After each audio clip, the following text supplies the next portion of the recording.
Jerusalén en la fiesta de la Pascua, y cuando tuvo 12 años, subieron a Jerusalén conforme a la costumbre de la fiesta, y al regresar ellos, acabada la fiesta, se quedó el niño Jesús en Jerusalén, sin que lo supiesen José y su madre.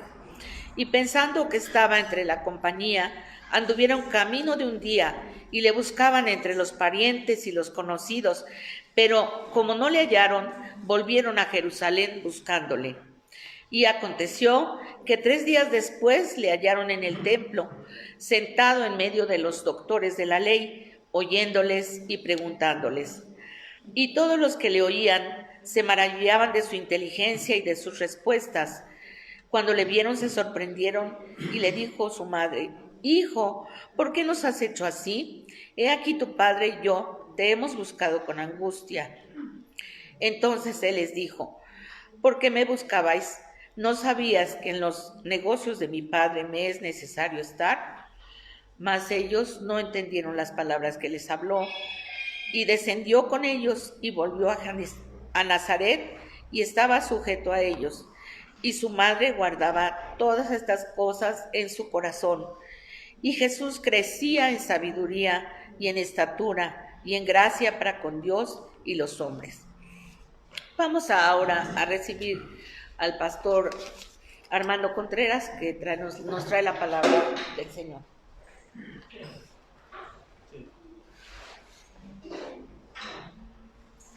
Hola mis hermanos, buenas tardes a los que estamos aquí y también los que están en casa y de otras iglesias, de otros hermanos que pues durante toda la pandemia se han estado congregando con nosotros pues en estas transmisiones, pues sea un abrazo, sea también una palabra de fraternidad.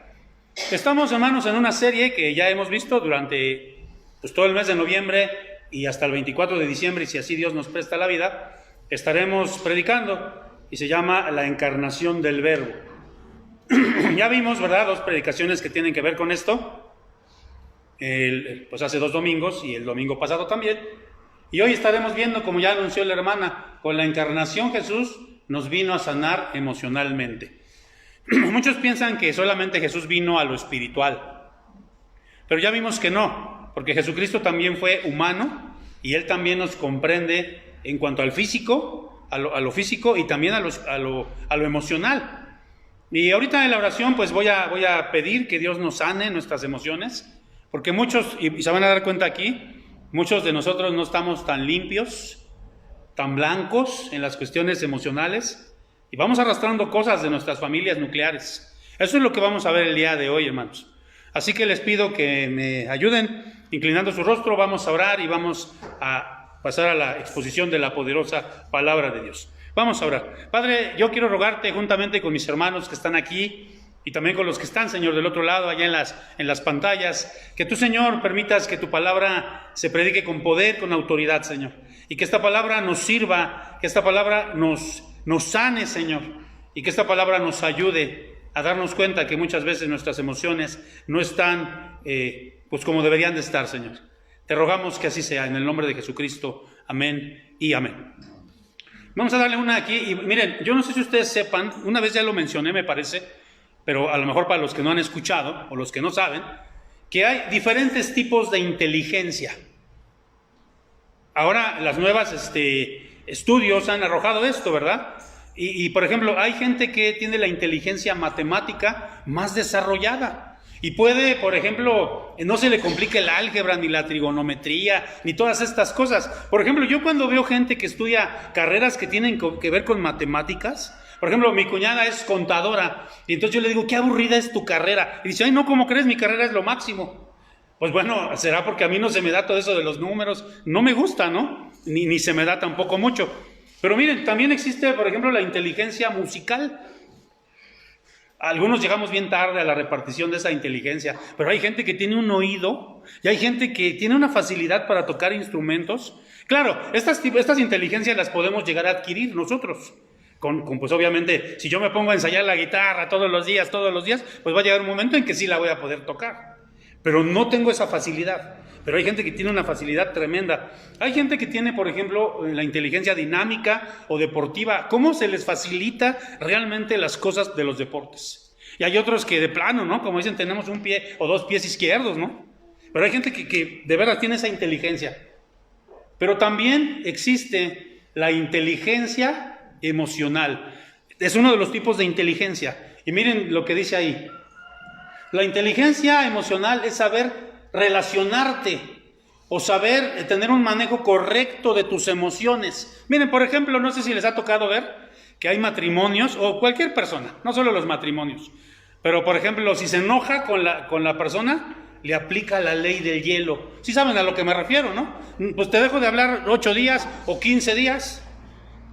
Y aplicamos la ley del hielo, y no solo con el matrimonio, a veces con compañeros en la escuela, a veces con los compañeros del trabajo. Ah, me hiciste esta, te aplico la ley del hielo. Pues eso quiere decir, hermanos, que nosotros no sabemos cómo relacionarnos emocionalmente. No estamos siendo inteligentes emocionalmente. Ahora, déjenme decirles algo. El IQ, el coeficiente intelectual, no es lo que importa tanto. Porque miren, un IQ normal más o menos está entre 90 y 100. Es el IQ normal, el coeficiente intelectual que la mayoría de nosotros tiene. Es el normal, el promedio. Albert Einstein, por ejemplo, tenía 160. Ahora dicen por ahí que hay una niña, ¿no? Una mexicana, no me acuerdo cómo se llama la niña, que tiene más que Albert Einstein, la chamaquita esta. No sé si la han visto por ahí en las redes sociales. Bueno, pero el IQ, el coeficiente intelectual no es lo que importa realmente. Porque, por ejemplo, Albert Einstein, aunque era muy inteligente, tenía ese coeficiente, digamos que tenía la habilidad matemática, vamos a llamarle así, pero no era inteligente emocionalmente. De hecho, fíjense, él era judío, nació en Alemania, era de ascendencia judía y se hizo ciudadano norteamericano, para los que no sabían. Pero a él le pidieron que cuando se fundó el Estado de Israel, él fuera el primer ministro de Israel. Y entonces él dijo no, porque es más fácil trabajar con átomos que con personas. ¿Por qué? Porque él no tenía esa habilidad para relacionarse. Se dice que continuamente con sus demás colegas científicos tenía muchos problemas porque no se sabía relacionar. Ustedes han visto, por ejemplo, las películas, eso lo deja ver mucho la cultura norteamericana, ¿no? ¿Quiénes son los nerds en las películas norteamericanas? Aquellos que siempre son los más inteligentes, pero son los que tienen menos habilidad para relacionarse. Entonces, el IQ, la inteligencia, el coeficiente intelectual, no tiene que ver tanto, claro, si Dios te ha bendecido con eso, que bueno, ¿no? Pero lo que estamos hablando aquí es tener una inteligencia emocional. Fíjense, aquí no se alcanza a ver muy bien, pero bueno, me imagino que no, ¿verdad? No se alcanza a ver muy bien. Dice, lo primero es que tenemos que percibir, aquí dice inteligencia emocional, y son 4 características. Si se dan cuenta, la inteligencia emocional tiene aquí un cerebro y un corazón, porque es un equilibrio. No hay que ser o muy viscerales, ni hay que ser muy racionales. Es como un equilibrio, si se dan cuenta, es un equilibrio. Ahora, lo primero que tenemos que hacer es percibir nuestras emociones. Y ahorita van a ver por qué les estoy diciendo todo esto, por qué me quise introducir de esta manera. Yo sé que puedo llorar, que puedo reír, y hay que percibirlo porque a veces en casa nos enseñaron, los niños no lloran. No llore, mijo, usted no es maricón, usted no es niña, no llore, mijo. No, claro, todos los hombres, todo el mundo tenemos emociones. Hay que percibirlas, descubrirlas. Miren, a mí me ha pasado, porque fui educado así, que luego estoy en casa, ¿no? Y estamos la familia, mis hijas, mi esposa y yo, mi yerno, y estamos viendo una película que está triste, ¿no? Hace unos días hace como un mes veíamos una película, y la película estaba muy triste, hablaba de la segregación racial. Creo que se llama Duelo de Titanes, algo así se llama la película. No sé si la han visto. Y a mí se me salían mis lágrimas porque estaba muy triste, pero yo decía, no, que no me vean llorando mis hijas, que no me vean llorando, menos mi yerno. Así no va a decir que soy vulnerable, ¿no? Entonces tenemos que percibir nuestras emociones, pero también dice tenemos que aprender, ¿verdad? A comprender, las emociones, de dónde vienen, por qué me enojo, por qué. A ver, en lugar de aplicarte la ley del hielo, pues me voy a ver, ¿por qué nos enojamos, no? Tengo que comprender de dónde me vienen las emociones. Y aquí entra mucho los temperamentos, qué tipo de temperamento tengo. De eso no voy a hablar mucho, porque si no, ahí me voy a llevar todo, ¿no?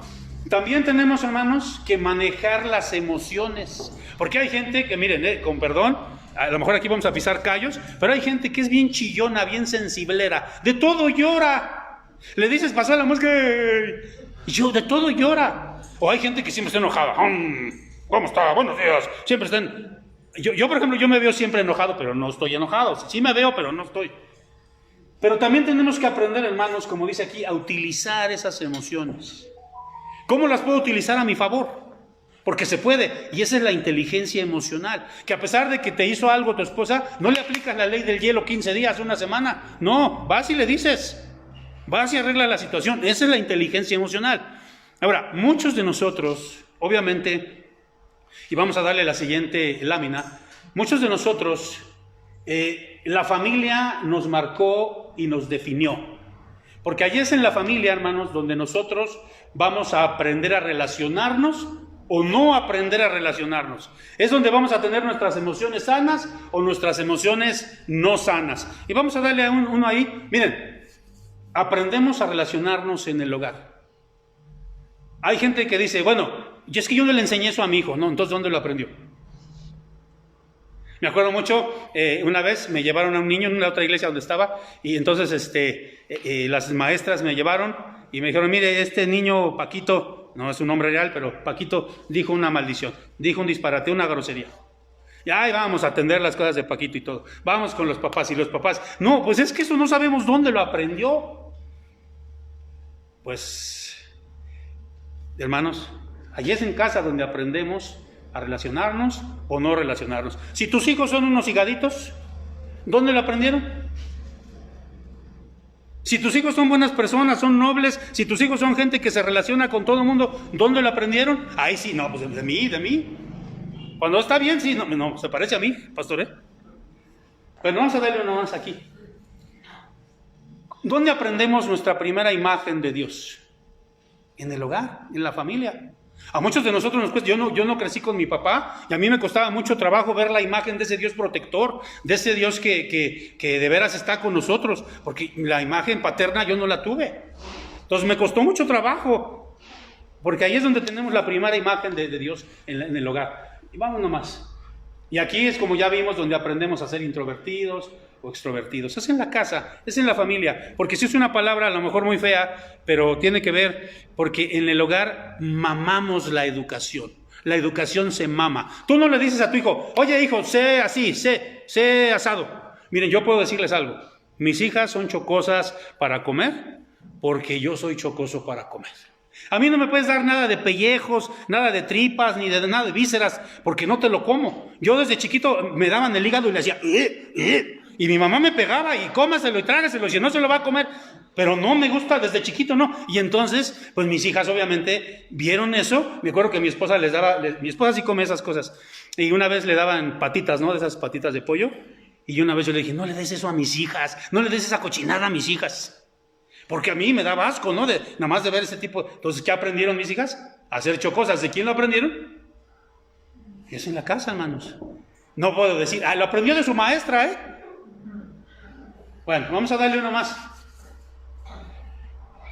La familia de Jesús fue una familia modelo. Como Él se vino a encarnar, y eso es lo que estamos celebrando en Navidad, que Él nació, que Él habitó entre nosotros, que Él se vino a encarnar. Él se vino a encarnar en una familia. Dios el Padre lo puso en una familia. Ahora, vamos a darle uno más. Y a pesar, fíjense, porque mucha gente dice, es que nosotros fuimos pobres. La pobreza no tiene nada que ver. Esta familia fue pobre, eran carpinteros, eran albañiles, porque la carpintería se mezclaba en ese tiempo con la albañilería, eran constructores, eran pobres. Y sin embargo, Jesús aprendió muchas cosas buenas en ese hogar. Vamos a darle uno más. También sufrió la falta del padre, porque muchos nos escudamos en eso, ¿no? Como yo. Pues es que yo no viví con mi papá. No, pues yo tampoco con mi mamá. Y me criaron mis abuelos, o me criaron los tíos, y pues eran bien mala onda con nosotros, abusaron de nosotros. Bueno, no sé. Vamos a darle uno más aquí. Fíjense, en la familia, muchas veces en lugar de formarnos, nos han deformado. Por ejemplo, físicamente, yo celebro los papás que desde chicos mandan a sus hijos al fútbol, al karate, todo, y que los enseñan a que hagan ejercicio. Porque, fíjense, apenas el viernes que viene voy a dar una conferencia. Ustedes se acuerdan que durante la pandemia hice una serie de predicaciones que se llamó Super Engórdame. Yo creo que muchos de ustedes se acuerdan. Y entonces, Y yo decía, bueno, alguna vez me hicieron a mí un estudio, así muy concienzudo, médico, porque para entrar al seminario me lo pedían. Y entonces ahí me dijeron, bueno, tú estás con sobrepeso de una manera exógena. ¿Qué quiere decir esto? Que no es nada de mi interior, nada que esté mal, sino es como el embuchaco. ¿Y dónde aprendí a comer así? Por puro antojo, por puras fritangas. ¿A dónde lo aprendí? ¿Quién me enseñó? Somos un reflejo, hermanos. Espiritualmente también, porque ahí es donde nos dicen, ¿verdad? Por ejemplo, no, si te portas mal, Dios te va a castigar. No, Dios es esto. Y entonces, ¿qué imagen tenemos de Dios? ¿Qué imagen tienen de Dios los hijos? Pues una imagen de un Dios cruel, de un Dios que no es amor. Ahí en el hogar. O, por ejemplo, a un padre que es pegalón, ¿no? Y entonces tú, imagínense un padre que es pegalón y luego le dices, no, pues Dios el Padre. ¿Qué va a imaginar? No, pues Dios igual de pegalón que mi papá. Y emocionalmente también, hermanos. Porque ahí es donde nos dicen, no chille, aguántese. No. Si te ríes, no, tranquilo. Como que en mi época, no sé en la época de ustedes, como que nos reprimían mucho nuestras emociones. No sé, ¿verdad? En la época actual. Pero Jesús no aprendió así. Jesús creció en una familia sana. Vamos a darle uno más. Jesús aprendió en una familia sana. Y vamos a ver aquí tres cosas que podemos aprender de la familia de Jesús y que deberían estar presentes en nuestras familias. Si no están, deberíamos pues retomar estas cosas. Ahí está la primera, miren cómo dice ahí. Una familia con una espiritualidad genuina. Esto es básico e importantísimo. Si tú no lo tuviste en tu casa, sí lo puedes hacer ahora en tu nueva familia. Miren lo que dice aquí. Ya leímos el pasaje. Iban sus padres todos los años a Jerusalén. Está hablando de los padres de Jesús, a la fiesta de la Pascua. Y cuando tuvo 12 años subieron a Jerusalén conforme a la costumbre de la fiesta. Todo judío, eso no estaba en la ley, pero era como algo implícito, algo tácito, algo que ellos sabían, tenía que ir a Jerusalén alguna vez para ser un verdadero judío. Porque muchos judíos no vivían en Jerusalén, vivían en la diáspora, vivían en otras ciudades. Acuérdense, había 12 tribus de Israel, no todas estaban en Judá, no todas estaban en Jerusalén. Y entonces un buen judío que se jactaba de serlo, tenía que ir por lo menos una vez al año a Jerusalén. Como los musulmanes que tienen que ir una vez, también pasa lo mismo con ellos, una vez a la Meca. Si nunca en su vida el judío iba a Jerusalén, no era considerado un buen judío. Y era caro ir a Jerusalén porque había que pagar, caminar, había que pagar comidas, había que pagar también dónde se hospedaban. Y miren lo que dice ahí. Ya vimos, los padres de Jesús eran pobres. ¿Y qué dice ahí? ¿Qué iban cada cuándo? ¿Iban sus padres? ¿Qué dice? Todos los años a Jerusalén. Si ellos no hubieran tenido una espiritualidad genuina, les hubieran conformado con ir una vez al año, como cumpliendo, yo fui, ya soy un buen judío. No, ellos no iban para que la gente hablara o dijese. Ellos iban porque amaban a Dios. Ellos iban porque la Pascua era una fiesta muy importante. Su espiritualidad era una espiritualidad genuina. No había hipocresía, no había dualidad, no había incongruencia. Lo peor y lo que más marca a una persona o a una familia es cuando hay una incongruencia.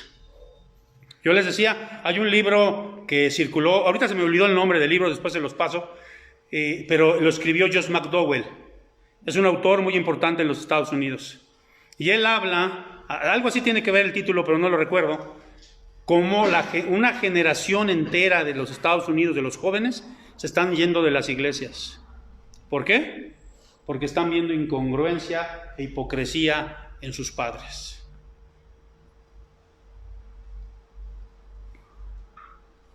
No, pues mi papá, cuando va a la iglesia, pues allá en la iglesia todo el mundo le dice que es muy buena persona, pero cuando viene a casa es un energúmeno. Entonces, hay una incongruencia, hermanos, una incongruencia. Fíjense aquí lo que pasó, Vamos a darle uno más. No solamente fueron a celebrar la Pascua, sino fueron a celebrar también lo que ahora ya los judíos, en aquel entonces no se llamaba así, pero ahora se llama así, el Bar Mitzvah de Jesús. Si ustedes han visto cómo a los judíos les ponen un gorrito aquí, Se llama kipa, es una kipa, se la ponen aquí. A mí me quedaría muy bien, ¿verdad? Porque me cubriría aquí, una kipa. Y entonces les ponen esa kipa y hacen una ceremonia en una sinagoga donde ahora los presentan a la sociedad como personas, como dice aquí, ya se les conocía como hijos de la ley. Pero porque esos 12 años anteriores, aquí tenía 12 años Jesús, precisamente se hacía esa ceremonia cuando cumplían 12 años. Y entonces ya se le consideraba un hijo de la ley, porque su padre José lo había educado en la ley, lo había educado en la palabra de Dios. Y miren que hizo un buen trabajo, ¿no? José, porque fíjense lo que dice Lucas 2:46. Y aconteció que 3 días después le hallaron, acuérdense, se perdió. ¿Y dónde lo hallaron? En el templo, sentado en medio de los doctores de la ley, oyéndolos y preguntándoles. Yo les pregunto, ¿nuestros hijos quieren estar en la casa de Dios? Qué bueno, ¿verdad? Que los encontré. Ay, pues ¿dónde está Samuel? Allá está escuchando la palabra de Dios. ¿Dónde está Camila? Ah, están allá escuchando la palabra de Dios. Qué bueno, ¿no? Que no nos digan, no, pues ¿dónde está Pedrito? Ahí sí voy a usar otros nombres para que no se enojen. ¿Dónde está Pedrito? No, pues lo encontraron chupando con sus amigos. ¿O dónde está Jacqueline? No, pues la encontraron con su novio allá haciendo cosas malas. Pero tiene que haber para que haya buenas emociones, para que nosotros formemos hijos emocionalmente sanos, tenemos que tener una espiritualidad genuina. No con incongruencias, no con hipocresías. Sé que todos hemos cometido errores, hermanos. A mí me está viendo ahorita mi esposa y mi hija, o a lo mejor también las dos hijas, porque a lo mejor iba a ir a mi casa, me están viendo. Y a lo mejor están, miren, les voy a contar algo que casi no cuento. Mi hija, la que hoy tiene 13 años, y estaba chiquitita, tenía como 3 años o 4, porque ella habló bien rápido. Y entonces estábamos en el templo donde antes yo estaba, y era un culto del jueves, no había muchas personas, había poquitas, unas 20 personas. Y entonces no sé qué estaba yo predicando, imagínense, ella ni sabía nada de predicaciones ni nada. Pero se le ocurrió, fue algo tan natural, que lo que yo estaba hablando, y dijo, no es cierto, papá. Así dijo, no es cierto, papá. Y yo ni siquiera me acuerdo de qué cosa era. Pero muchas veces ahí está la incongruencia. Y eso es lo que daña más a los hijos. Vivir esa incongruencia. Ahora, a nosotros nos toca educarlos, como aquí José le tocó educar a Jesús. No a la iglesia. Y miren, sirva esto para decirles, hermanos, cuando sus hijos quieran entrar a las transmisiones que tenemos, tanto de infantes como de jóvenes, denles las facilidades. Los niños no van a querer. Si tú le dices a un niño, a ver, ¿qué quieres comer hoy? ¿Quieres comer pizza o quieres comer sopa de verdura? ¿Qué va a preferir? Entonces tú no le dices, hijito, come lo que quieras. Tú le dices, vamos a comer verdura porque te hace falta. Entonces igual a los niños, si tú les dices, oye, ¿quieres entrar a tu clase hoy? Pues te va a decir que no. Y si no le dices nada, pues tú tienes que estarle diciendo. Ayer hubo un curso, miren, hubo más bien una conferencia para hijos de pastores, y yo desde la semana se los envié a mis hijas a las 2, y ayer, ya mi hija me dice, oye papá, ya va a estar, ¿verdad?, de la conferencia, y las dos, la que está ahí, la que no vive con nosotros, oye, estuvo muy bonita la conferencia para hijos de pastores, pero si yo no le estoy insistiendo, a lo mejor ni se meten. Es responsabilidad de nosotros para que haya algo genuino, hermanos. Ojalá me explique. Y vamos a ver la segunda cosa. Era una familia, la familia de Jesús, con buenos vínculos sociales. Y esto lo encontramos allí en Lucas 2:44. Fíjense cómo tiene que ver muchísimo esto. Dice ahí, y pensando que estaba entre la compañía, acuérdense que se les perdió, anduvieron camino de un día y le buscaban entre los parientes y los conocidos. ¿Entre quién lo buscaban? Es decir, era una familia que sabía socializar. Claro, hicieron el viaje en grupo, en caravana, porque se cuidaban, porque salía más barato, por varias razones. Pero también porque los judíos les gustaba socializar. Era un pueblo que les gustaban las fiestas. Les gustaba la pachanga. Fíjense, a Jesús muchas veces lo acusaron de comilón y bebedor. Porque Jesús no era algo que se aislaba, sí, como esa imagen que les he dicho, ¿no?, de las películas de Enrique Rambal, ¿no?, de que caminaba Jesús, sí, de cierto te digo, así como que nadie le podía hablar a Jesús. No, ese era un hombre que era sano emocionalmente, le gustaba convivir con la gente, abrazaba a los niños, iba a las fiestas. Claro, no iba como muchos de ustedes, ¿verdad? A tomar y ese tipo de cosas. Bueno, de ustedes, de otros que estoy hablando, ¿verdad? Entonces, fíjense bien, ¿dónde buscaron a Jesús? Con sus vecinos, amigos, parientes. Entonces, no sé si me estoy explicando en esta parte, hermanos, pero tenemos que fomentar esa socialización. Vamos a darle uno más y vamos a ver aquí algunas enfermedades, incluso que se pueden llegar a dar. Muchos piensan que ser antisocial es normal, o incluso que es una opción más espiritual, como ya les dije, ¿no? Miren, yo conocí a un hermano, un diácono de una iglesia donde yo pastoreaba. Íbamos a veces los ancianos, era bonito, porque se juntaba el consistorio, los ancianos y los diáconos, y nos íbamos al boliche, nos íbamos al billar, nos íbamos a comer una pizza, compartíamos los líderes. Era algo bonito, pero este hermano siempre se hacía a un lado y nos criticaba y decía, no hombre, eso no es bueno que hagan, como cristianos no es bueno que hagan eso. Y él se aislaba, y él no sabía que el que estaba mal era él, ¿no? Porque nosotros tenemos que convivir, hermanos. Miren, es una enfermedad de las emociones llamada sociopatía. Ya en un grado avanzado se llama sociopatía, pero también es el TPA, trastorno de personalidad antisocial. Gente que no le gusta convivir, que no le gusta ir a los convivios, que no le gusta ir a las fiestas, que no le... Miren, yo les voy a ser sincero. Yo prefiero más estar en casa, soy más de casa que de convivios. Pero cuando hay convivios los disfruto mucho, hermanos. Ay, cómo extraño los 15 de septiembre en las iglesias, ¿no? Ay, las tostadas de pata, de tinga. Se extraña, ¿no? El pozolito, los tacos. ¿A poco no? Pero también se extrañan los juegos. A veces hacíamos tipo kermés, ¿no? Tipo feria. Y pasábamos a las canicas. O no sé, ustedes saben cómo han celebrado. Es bien hermoso. Apenas acabo de ir a una boda de unos jóvenes que casé. Qué boda tan bonita. Era una boda chiquita de 70, sin vino, sin baile, sin nada de eso. Dice, ay, qué aburrido. No, hubieran visto qué boda tan bonita, ¿no? Tan divertida, pusieron juegos, estuvo muy padre la boda. Pero tenemos que aprovechar eso, ¿no? Por eso dijo el Señor, no es bueno que el hombre esté solo. Entonces, si nuestras hijas o nuestros hijos, vuelvo a repetir, son unos higaditos que no les gusta socializar con nadie. Mire, ¿saben dónde podemos ver esto mucho?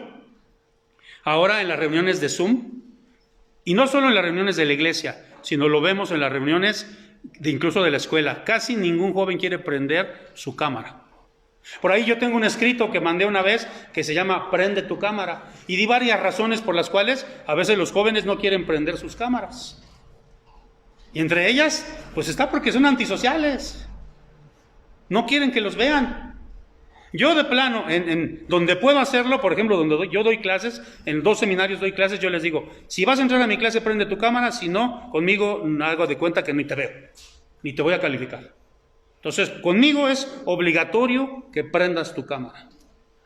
¿A quién le voy a dar clases? ¿A un fantasma? Y miren, muchas veces no quieren prender su cámara, ¿por qué? Porque están acostaditos. ¿No pasó el caso de un muchacho, no? Si ustedes lo saben, ¿verdad? Dejó prendida creo su cámara y ahí estaba bien dormido el ingrato. Bueno, ojalá que nuestros hijos no sean así, que sean sociables, que quieran ellos estar participando, estar ahí. Vamos a darle uno más. Y vamos a ver la tercer consejo, ¿verdad? Que podemos aprender de esta familia. Una familia con una buena comunicación. Lucas 2, 48 al 49, ahí lo tenemos, dice: cuando le vieron, se sorprendieron y le dijo su madre: hijo, ¿por qué nos has hecho así? He aquí tu padre y yo te hemos buscado con angustia. Entonces él les dijo: ¿por qué me buscáis? ¿No sabías que en los negocios de mi padre me era necesario estar?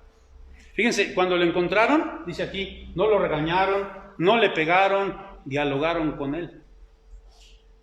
Yo decía así de broma y lo puse aquí: si eso hubiera pasado en mi familia, lo primerito que ya parece que mi mamá me iba a preguntar: ¿a dónde estabas, hijito? No, órale, vámonos. Si no es cierto que antes hasta cuando se caía uno. Miren, les voy a contar algo rapidísimo. Yo salí de la secundaria, no me acuerdo en qué año iba, y en aquel entonces pasaban 2 programas que me fascinaban, eran Combate y Los Intocables. Ya les estoy hablando de quién sabe cuántos años, ni los conocen ustedes a lo mejor esos programas. Y yo sí, dicen algunos hermanos, bueno, pues son de mi época, o a lo mejor más atrás, ¿verdad? Y entonces me dice mi mamá, compré tortas de milanesa. Ay, hacían unas tortas de milanesa. Ya tengo hambre, hermano, pues estoy hablando de comida. Cerquita de ahí de mi casa. No, una cosa, ya nunca he vuelto a probar unas tortas tan ricas. Y se compré tortas de milanesa, nada más nos faltó la coca. Y en aquel entonces, pues el más grande eran unos de, si se acuerdan, ¿no? Los familiares eran de vidrio. No me acuerdo de cuánto eran, de litro y medio, no sé. Pero eran grandecitos, ¿no? Y ahí voy yo, y ya venía yo con la coca, y por venir corriendo que me caigo, y que me corto. Aquí tengo la cicatriz todavía, como me acuerdo siempre de los Intocables y de la torta de milanesa cuando me veo aquí siempre. No, pues como mi mamá vio que me tardaba, salió y me vio con él, no, pues que me empieza a agarrar a puros manazos. ¡Órale, sonso! Y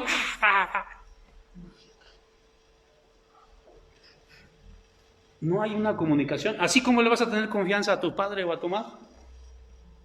No, mira, si me pegó porque me caí por los Intocables, ahora si le digo que me gusta una chava de la escuela, no, hombre, pues me va a surtir con él. Entonces, debe haber, hermanos, una situación de buena comunicación.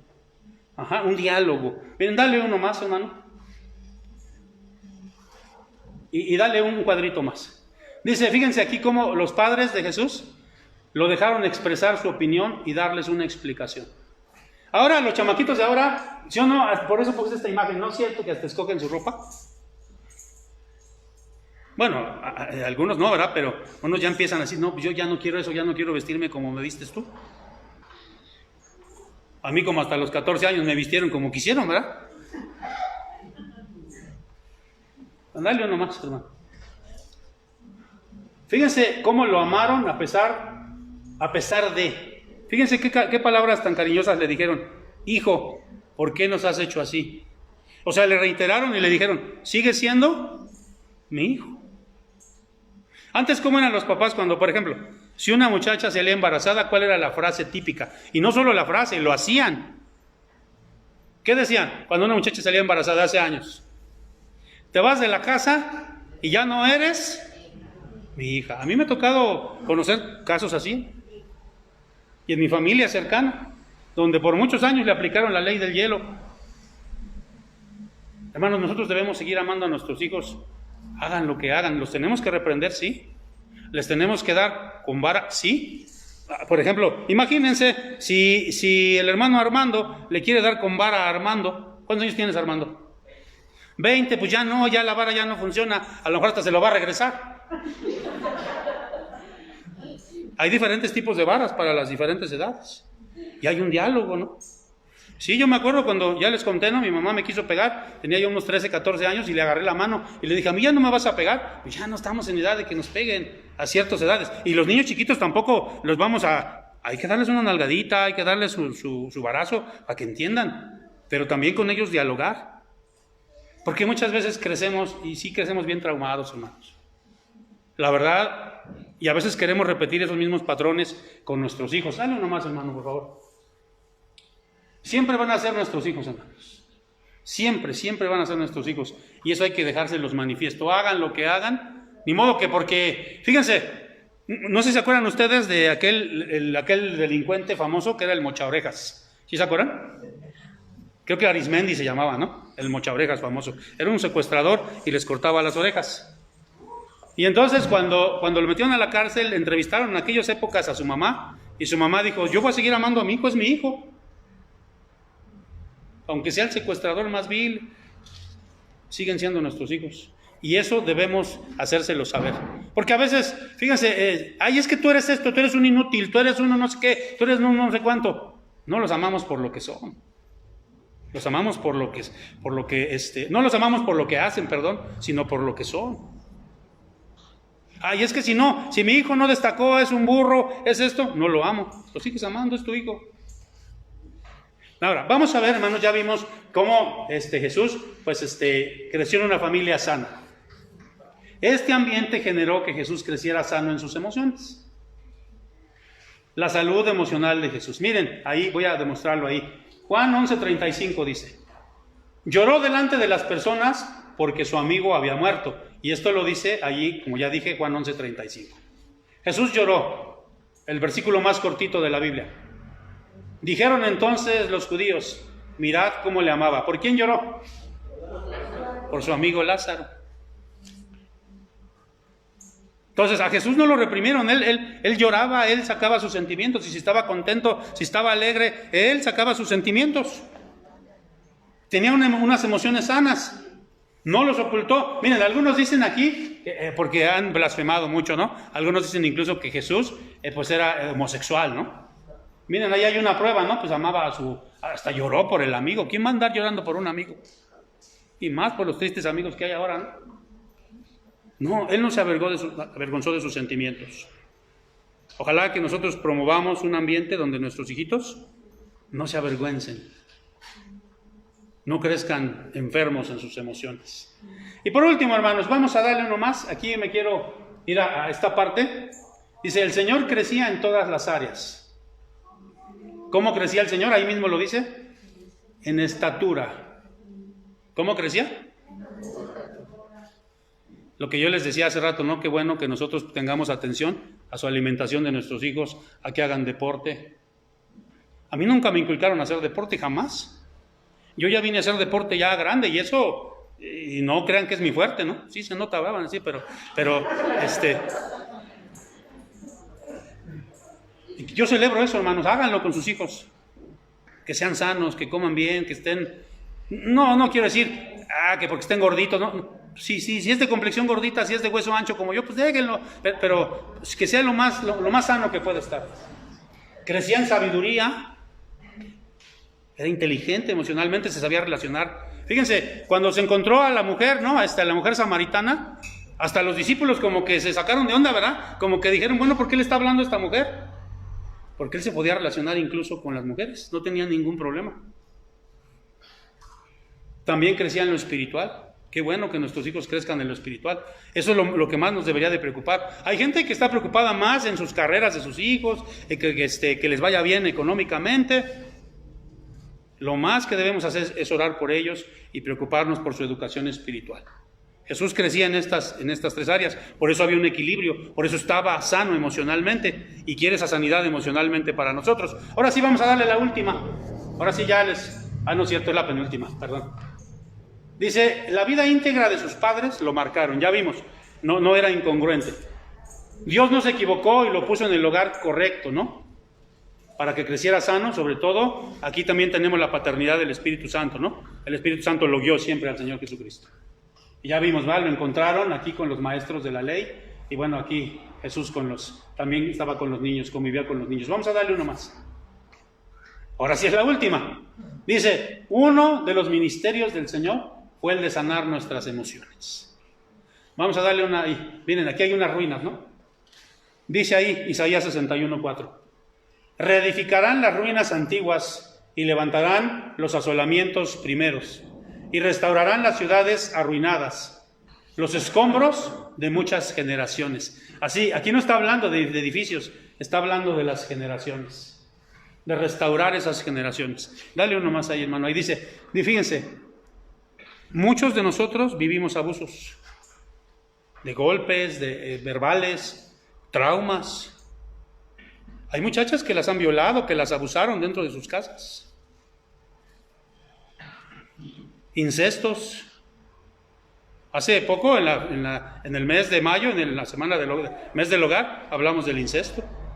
Hasta en las mejores familias se da. ¿Cómo va a crecer una muchacha que su papá o su tío o su primo la quiso abusar? Obviamente con sus emociones enfermas.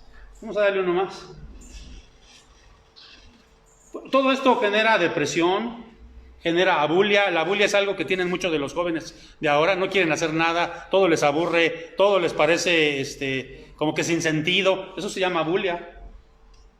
Falta de pertenencia, falta de metas. Estos traumas generan esto, hermanos, y generan adultos enfermos emocionalmente. Uno más. Tenemos que perdonar muchas cosas, y para esto necesitamos consejería. Ahora, déjenme decirles algo. La consejería, y bueno, uno de los nombres de Jesús en Isaías se nos dice, ¿verdad? Para estos, cuando Él nació, admirable consejero. Tenemos que pedir consejo. Ahora, déjenme decirles algo. La consejería no es magia, hermanos. Porque muchos vienen a la consejería creyendo que el pastor ya porque hablaron con el pastor se van a sanar, hay un trabajo que hacer. Hay un trabajo que hacer. Por eso hay gente que viene a la consejería, viene 1 o 2 veces, se decepcionan y dicen, no, pues sí, claro, porque tienen que hacer ellos algo. No es lo mismo ir con un brujo, ¿verdad? Que el brujo te dice, no, pues ya nada más te pasé las vainas y te dice el chichicastle, o no sé cómo le digan por acá. Ese es que es un chiste local, porque eso no lo entendieron los de fuera, ¿verdad? Tenemos que buscar que otros nos ayuden, hermanos. No podemos. Yo se los he dicho muchas veces, yo por muchos años odié a mi padre, hasta que no busqué ayuda, a alguien que me pueda ayudar, un pastor, un consejero que me ayudó, yo pude sanar. Si no, ahí estaría yo enfermo emocionalmente, no cargando ese odio, cargando ese coraje, ese rencor. Quiero, para terminar, leer este versículo, no está ahí, permítame tantito, déjenme buscarlo. Fíjense, esto me ha estado retumbando mucho a mí en los últimos tiempos. Primer libro de los Reyes 19:4. Elías dijo esto, el profeta Elías dijo esto. Y creo que ya lo dije en algunos de los otros cultos porque esto me ha estado realmente tocando mi corazón. Y ojalá que a ti también. El profeta Elías dice, y él se fue por el desierto un día de camino y vino y se sentó debajo de un enebro era un árbol, y deseando morirse dijo, porque lo estaba persiguiendo una reina para matarlo. Y él dijo, basta ya, oh Jehová, quítame la vida. Ya no quería vivir, le dijo, quítame la vida. ¿Cuántos jóvenes, cuántas personas hoy ya no quieren vivir? Y dijo así, pues no soy mejor que mis padres. Y eso me ha estado retumbando en mi corazón. Y yo le he preguntado a Dios, ¿mi familia es mejor que la de mis padres? En mi familia hubo una familia disfuncional. Hubo golpes, hubo abusos. No sexuales, gracias a Dios que no, pero hubo abusos. Soledad, nos dejaron solos, nos encerraban. Y entonces yo le digo a Dios, ¿mi familia, Señor, es mejor que mi familia nuclear, que mi familia de origen? Porque fue lo que dijo Elías, basta ya, Señor, quítame la vida, porque yo no soy mejor que mis padres. Y yo ahora veo y digo, ¿mi familia es mejor que la de mis padres? Y en algunas cosas tengo que reconocer que no. En otras sí, gracias a Dios. En otras sí, pero hay muchas áreas que me faltan todavía en lo personal. Yo espero, hermano, que tú le digas a Jesús, estamos en una época muy bonita, es una época de nacimiento, la Navidad es eso. No estén pensando en el árbol ni en la cena, estén pensando en que es un tiempo de natividad, de nacimiento. Y quizá pueda volver a nacer una familia diferente, una familia más sana, hijos más sanos. Y si no los tienes, no le eches la culpa a los demás. Y comienza a orar por ellos, comienza a orar por su salvación, comienza a orar por sus compañeros de vida, por su carrera, comienza a orar por su vida espiritual de tus hijos. Y haz algo, sé congruente. Si no lo has sido, empiézalo a hacer. Que Dios bendiga su palabra con la encarnación. El Señor nos vino a sanar emocionalmente. Vamos a orar. Señor, yo sé que aquí, al igual que yo, hay algunos hermanos, no sé si todos, pero que están dañados emocionalmente. Porque el pecado daña, Señor, vivimos en un mundo caído. Y el pecado daña, el pecado, Señor, hace que no seamos libres, que no seamos sanos emocionalmente. Si hay alguien aquí, Señor, que se encuentra enfermo de sus emociones, ayúdale a sanar. Ayúdale y permite que podamos ser más sanos y más libres, más sociables, tener diálogo con nuestros hijos, amarles y enseñarles tu palabra. En el nombre de Jesucristo oramos. Amén y amén. Dios les bendiga, hermanos.